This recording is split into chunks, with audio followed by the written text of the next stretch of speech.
That's the opposition leader Bill Shorten speaking there in Homebush in Sydney on a range of topics. Welcome to Saturday Agenda. I'm David Lipson.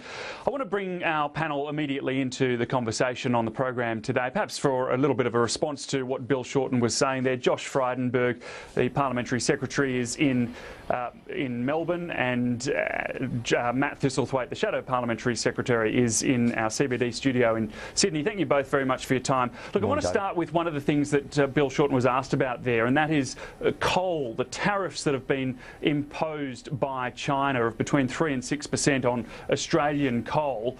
Josh Frydenberg, what's going on here, and is it a concern for our free trade negotiations with China at this time?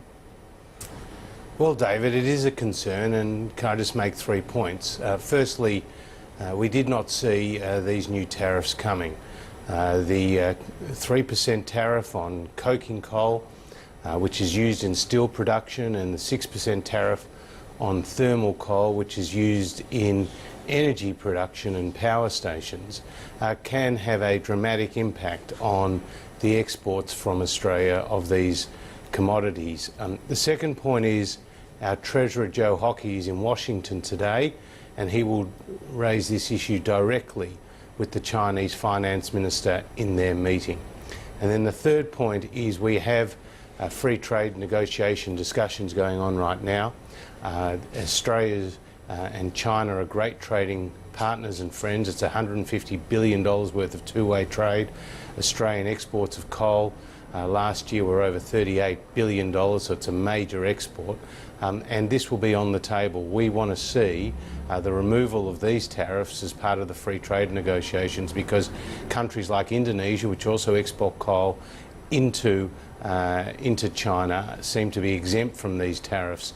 And it seems that the push for these tariffs has come from the domestic coal industry in China, which also is a major source of production. Matt Thistlethwaite, we heard Bill Shorten there say that the government needs to sort this out. Should they be doing any more than what Joe Hockey is going to be doing in Washington DC, raising this directly with the Chinese?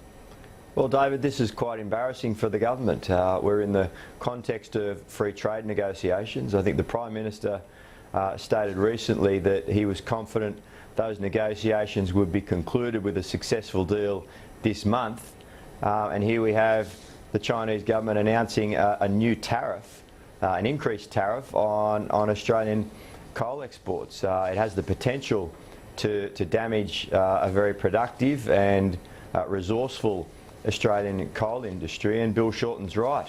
In the context of free trade negotiations going on at the moment, the government needs to get around the negotiating table and sort this out with the Chinese government. Even Barnaby Joyce has said that this is embarrassing for the government in the context of the Prime Minister's comments that will shortly conclude these negogations. Well, can I just say that, David? Can I just say, David? No, I do want to move on, Josh, because we've got a bit of a shorter show because of the opposition leader's news conference there. Hizb ut-Tahrir last night in Lakemba delivered this public lecture in which, as expected, they denounced the Western intervention through the military in Iraq and Syria. They also thanked the Prime Minister, Tony Abbott, for the publicity this week. Josh Frydenberg, Tony Abbott this week did draw a whole lot of attention to this lecture by describing them as preachers of hate, saying he was angry that he wasn't able to ban this group. Are we taking the right approach to sort of dealing with these more extreme elements of the Islamic faith in sort of fighting them head on, or should we be trying to bring them under our wing? I'm talking about in Australia here. Well, there are some groups like Hizb ut-Tahrir that can't be brought into the mainstream. They are at the edge of the extremist debate that is going on both here and overseas. As an organisation, they've been banned in Germany and in other countries. I personally would like to see them banned here in Australia. I mean, anybody who saw that interview with the Hizb ut-Tahrir spokesperson on Lateline would have been absolutely appalled by the fact that they refused to condemn beheadings and crucifixions that were taking place by the Islamic State. This has no role, this organisation has no role to play in bringing people together in Australia, and as the Prime Minister said, current laws are constrained because you can only be convicted or for offences relating to the perpetration of terrorist attacks, not the promotion, so to speak, of terrorism. And we do not want to import preachers of hate, and I do not want to see organisations like Hizb ut-Tahrir build their level of support here in Australia, because that obviously can have major ramifications for our national security here at home. And Matt Thistlethwaite, the Greens today are suggesting that we should set up a centre for social cohesion, bringing together police, intelligence, community leaders, and even perhaps former reformed extremists as well. Do you see any merit in a proposal like that?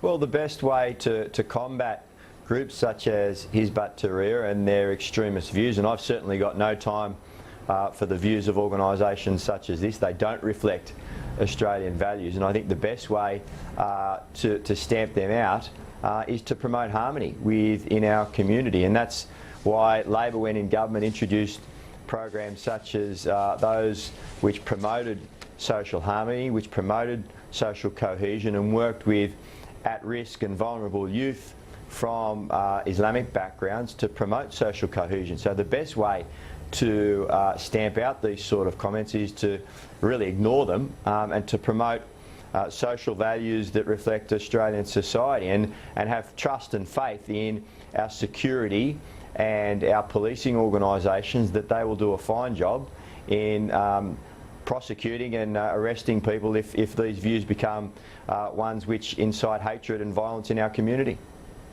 I don't think you so can you say ignore we should them, ignore the comments of Hizb ut-Tahrir. Are you suggesting that the Prime Minister, went too far or shouldn't have said what he said this week in relation to them? I'm not saying that at all. I'm saying that we should be promoting harmony within our community. So that there's Islamic leaders within our community that reflect true Islamic values, that promote Australian values of respect, dignity, the ability to preach different views, but to do so in an environment of peace and harmony.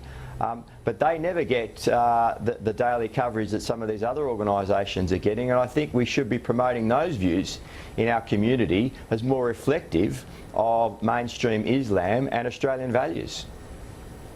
I just want to say, David, you can't ignore the violent comments and extreme comments of groups like Hizb ut-Tahrir. You just can't, as Matt Thistlethwaite tried to say then.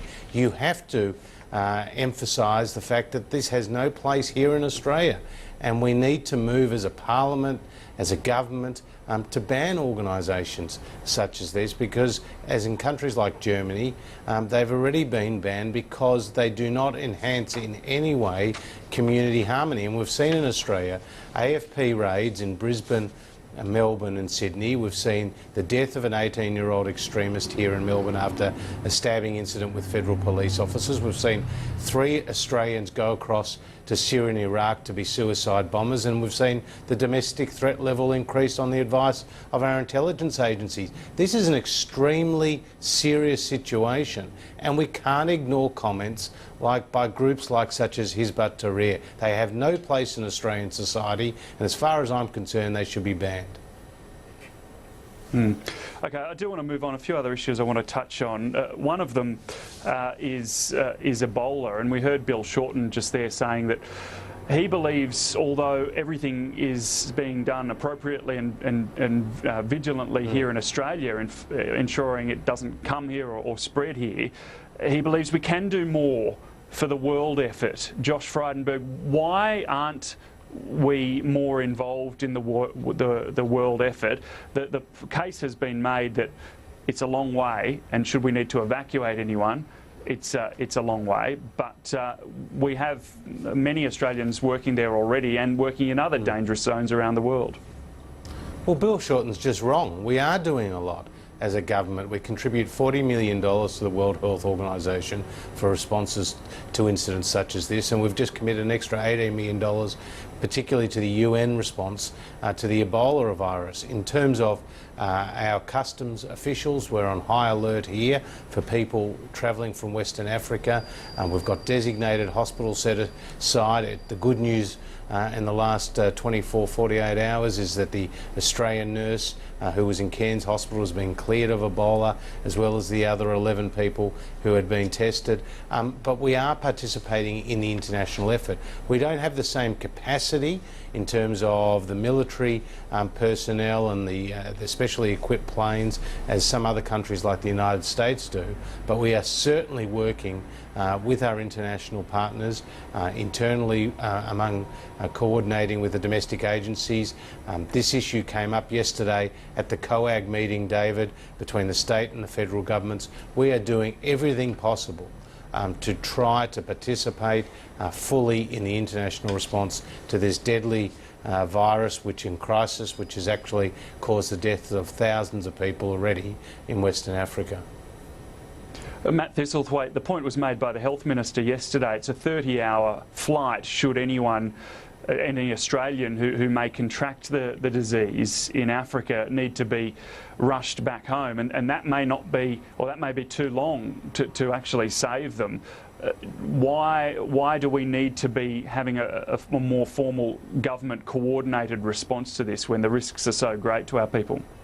David, a couple of weeks ago I met with an Australian nurse who's working for Médecins Sans Frontières in Liberia, and his message was that Australia needs to do more on the ground. We need to be devoting more resources to what is potentially a looming humanitarian disaster, and at the moment Australia's not pulling its weight. That was the view of this nurse who saw Ebola patients come to the clinic that he was working at on a daily basis and have the heartbreaking situation of having to turn them away because of a lack of medical staff and a lack of beds. As to the Health Minister's claim that that the trip's too long and that we can't medivac anyone out, I just don't believe that at all, because the reality is if an Australian was required to be medevaced out of Africa, most likely scenario is that they would be medevaced to London or the United States, and I couldn't see the UK government or the US government saying no, we're not going to accept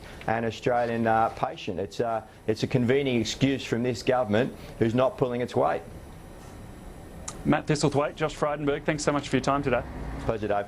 Thanks, David.